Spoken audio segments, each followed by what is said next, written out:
घुमट साठ जीव अध्याय प्रारंभ।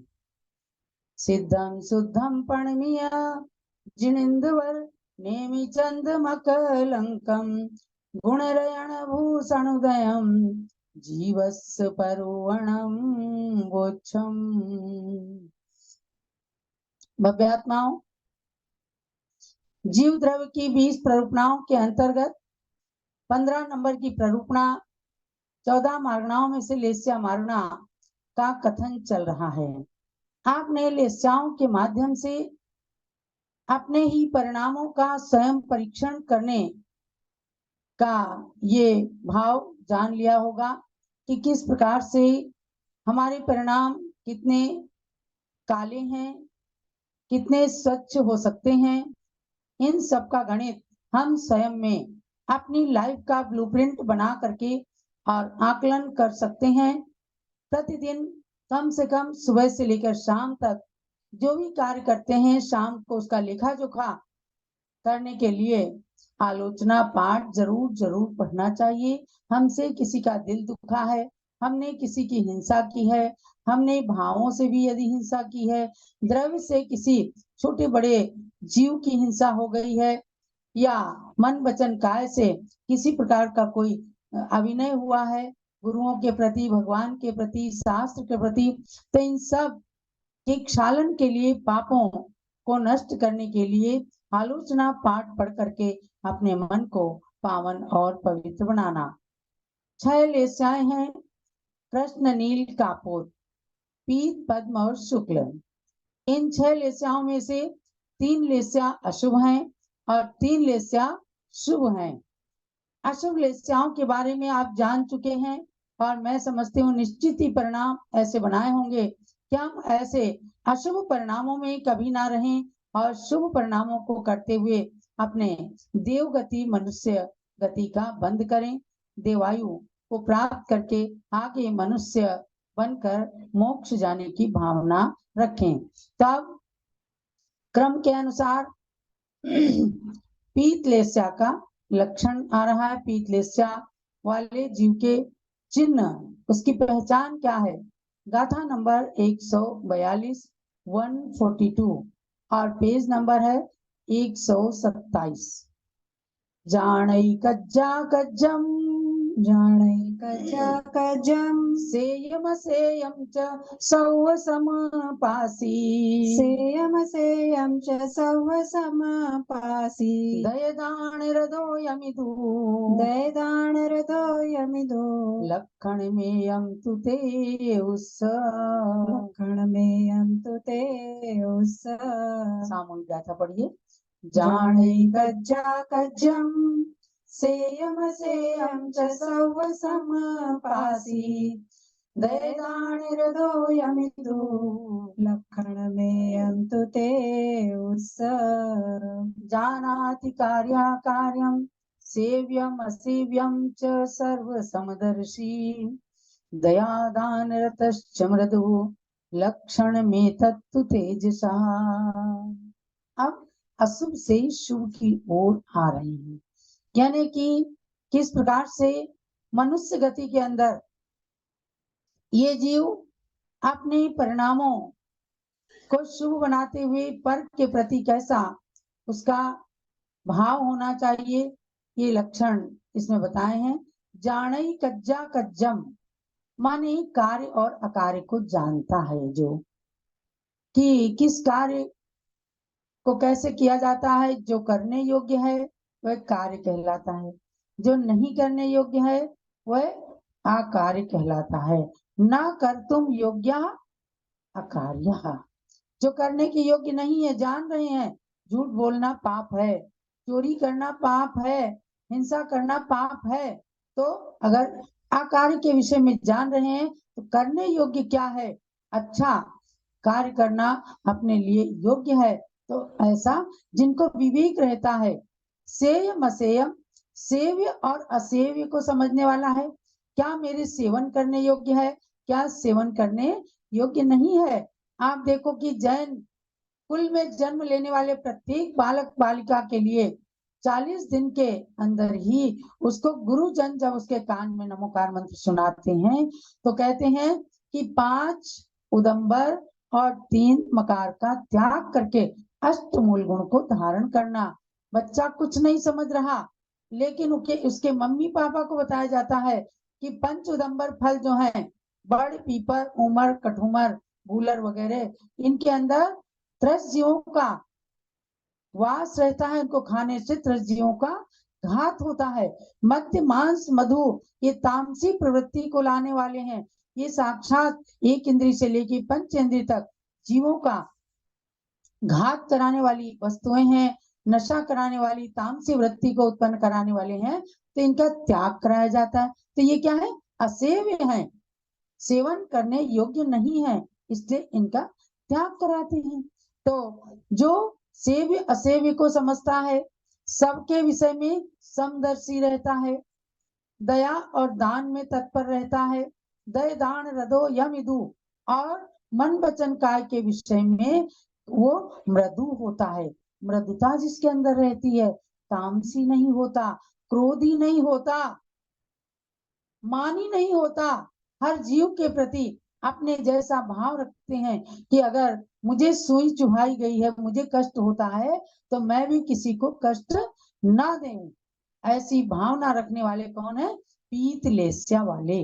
कई चीजों को जब आप सुनते होंगे तो ऐसा लगता होगा ये तो मेरे विषय में ही कहा जा रहा है, यानी कि अपने अवगुणों को छोड़ना, और अपने अंदर क्या अवगुण है ये व्यक्ति स्वयं जानता है। कहते हैं माँ जाने बाप और मन जाने पाप।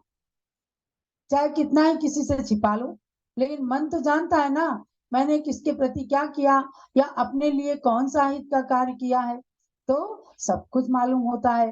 तो अब उसको कैसे छोड़ना, ये सब प्रेरणादायी जो पुस्तकें हैं, इनमें पढ़ करके और आचार्यों के वचन पर श्रद्धा करके और अपने को करना चाहिए। तो पीतलेस्या से अब शुभ परिणामों की बात शुरू होती। देखो जीवनधर कुमार थे, जीवनधर कुमार के कौन सी लेस्या थी?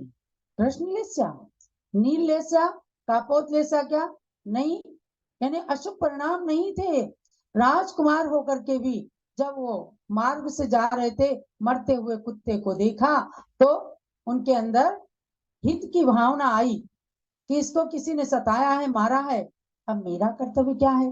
बैठ करके उसके मस्तक पर हाथ फिरा करके नमोकार मंत्र सुनाया, और नमोकार मंत्र को सुनते सुनते ही उसके प्राण निकल गए, मन में शांति आई, वो जाकर सुदर्शन यक्षेंद्र हो गया। जीवन भर उसने जीवनधर कुमार का उपकार किया। जहां कहीं वे विषम परिस्थितियों में होते थे जीवनधर कुमार, वही वह यक्षेंद्र उपस्थित हो जाते थे। इसलिए कभी आप छत्र चूड़ामणि पढ़ें, कभी आप जीवनधर चंपू पढ़ें, एक सूक्ति उसके अंदर आती है, नहीं कृतम उपकारम साधुओ विस्मरन्ति। जो साधु जन है, जो सज्जन है, उनके ऊपर कोई छोटा सा भी उपकार करता है, जन्म जन्मांतर तक उस उपकार का स्मरण करते हैं, उसको भूलते नहीं है। और जो कृतज्ञ होते हैं वे अपने माता पिता तक का भी उपकार स्मरण नहीं करते, कि जिन्होंने हमें पाला पोसा है, जिन्होंने हमारे ऊपर उपकार किया है, जिन्होंने हमें अच्छे संस्कार दिए हैं, जरा सी विषम परिस्थिति आते ही उन माता पिताओं से भी मुख को मोड़ लेते हैं। तो भव्यात्माओं, हमें हमेशा जीवनधर कुमार का स्मरण करना है कि एक पामर प्राणी को भी उन्होंने किस प्रकार से प्रेम से नमोकार महामंत्र को सुनाकर उसे सदगति दिला दी। ये है पीतलेस्या के परिणाम। ऐसे परिणामों को हमें भी अपने जीवन के अंदर स्थान देना है। अब चलिएगा पद्मलेस्या। पद्म माने क्या होता है? कमल। कमल जैसे अच्छे अच्छे खिले हुए लाल लाल अच्छे परिणाम। चागी भद्दो चोखो, चागी भद्दो चोखो, उज्जव कम्मोय खमदि बहुगंपी, उज्जव कम्मोय खमदि बहुगंपी, साहु गुरु पूजन रदो, साहु गुरु पूजन रदो, लक्षण में यम तुपम मस, लक्षण में यम तुपम मस। सामूहिक गाथा पढ़िए। चागी भद्दो चोखो, उज्जवकमोयकमदिवौगम्पि साउ गुरु पूजन रतो लक्षण में तु पामस। त्यागी भद्रः सुकरः उद्युक्त कर्मा च क्षमते बहुकमपि साधु गुरु पूजन रतो लक्षण में तत्तु पद्मस्य। पद्मलेस्या के लक्षण त्यागी माने अव्रतों का त्याग करके जो व्रतों की ओर बढ़ता है, दान देता है। त्याग से मतलब दान भी देता है, आहार दान, औषधि दान, शास्त्र दान, अभय दान, इनको देता है। भद्र परिणामी होता है, हमेशा सकारात्मक सोच रहती है, नकारात्मक स्थिति को अपने जीवन में नहीं आने देता। कहते हैं बी पॉजिटिव, पॉजिटिव बने, तो ये भद्र परिणामी होने का लक्षण है। और उज्जव कम्मो उत्तम कार्यों में करने के लिए जो उद्यत रहते हैं, जिनका स्वभाव बना रहता है, जरा सा अभिषेक होता है, कितने भद्र परिणामी आते हैं, तुरंत जल्दी से कपड़े बदलते हैं, अभिषेक में शामिल हो जाते हैं, जल्दी से आहार के लिए तैयार हो जाते हैं। आज हमारे बीच में उदयपुर की महिलाएं आई, एकदम से हमने कहा ज्ञानमती माता जी बहुत पुरानी है, इनके पुराने नियम है, आपको शुद्ध भोजन का नियम लेना पड़ेगा। बोले हमको तो है और हमने ऐसे गुरुओं को आहार दिया है, और एकदम तुरंत चाहे उन्हें गीले कपड़े पहनने पड़े, चाहे कैसा भी कुछ भी करना पड़े, उस चांस को कभी भी गंवाते नहीं है। तो ये क्या है? ये सब उत्तम लेस्या वाले के लक्षण है, उत्तम कार्य करने का जिनका स्वभाव रहता है। और क्या करते हैं?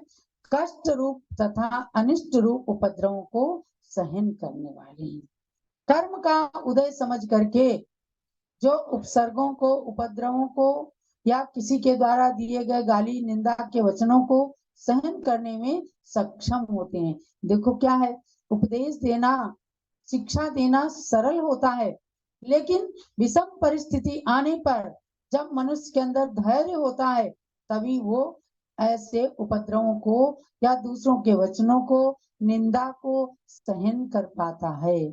तो ऐसे अपने परिणाम हो कि कष्ट और अनिष्ट रूप उपद्रवों को सहन करने में अपने को सौभाग्यशाली समझें, ना कि ईंट का जवाब पत्थर से देने की भावना रखें। और मुनिजन साव गुण पूजन रदो, संतों की पूजन करने में जो रत रहते हैं, प्रीति रखते हैं, भावना रखते हैं, प्रेम रखते हैं, तो ये सब क्या है? पद्मलेस्या वाले के लक्षण। थोड़ी थोड़ी लक्षण बताते हैं, ऐसा नहीं है कि जो पद्मलेस्या वाला है उसको कभी गुस्सा नहीं आएगा, वो कभी मान नहीं, ऐसा नहीं है। लेकिन वो उन चीजों को करके भी अपने स्वभाव में, अच्छे स्वभाव में आ जाता है, तुरंत अपने किए का पश्चाताप करता है और आगे अच्छे कार्य करने की भावना रखता है। आगे देखो, शुक्ल लेस्या का लक्षण है नय कुणई पक्खवायम, नय कुणई पक्खवायम नव्य निदानम समोयसावेसिम, नव्यनिदानं समोयसावेसिं नत्यराय दोषा, नत्यराय दोषा नेहो विय शुक्ले सस, नेहो विय शुक्ले सस। सामूहिक गाथा पढ़िए। नय कुणई पक्खवायम नव्य निदानम समोयसावेसिम,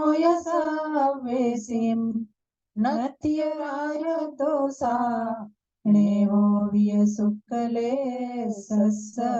शुक्ल लेस्या न च करोति पक्षपातम नापि च निदानं समश्च सर्वेषां, न स्तः च रागद्वेषी स्नेही अपि च शुक्ललेस्य। शुक्ललेस्या जो नाम से भी शुभ्र परिणामों का दिग्दर्शन कराती है, एकदम अच्छा अच्छा साफ साफ लॉन्ड्री का धुला हुआ कुर्ता पहनने में कितना अच्छा लगता है, मजा आता है ना। कलप किया हुआ है, एकदम सफेद है, कहीं से कोई दाग नहीं है, तो अच्छा लगता है। तो जैसे सफेद वस्त्र, बिल्कुल स्वच्छ वस्त्र पहनने में अच्छा लगता है, मन में भी अच्छे परिणाम आते हैं, इसी प्रकार से मन की परिणाम रूपी वस्त्रों को भी शुक्ल माने शुभ्र रखने वाला शुक्ल लेस्या वाला जीव कहलाता है। तो वो कभी पक्षपात नहीं करता।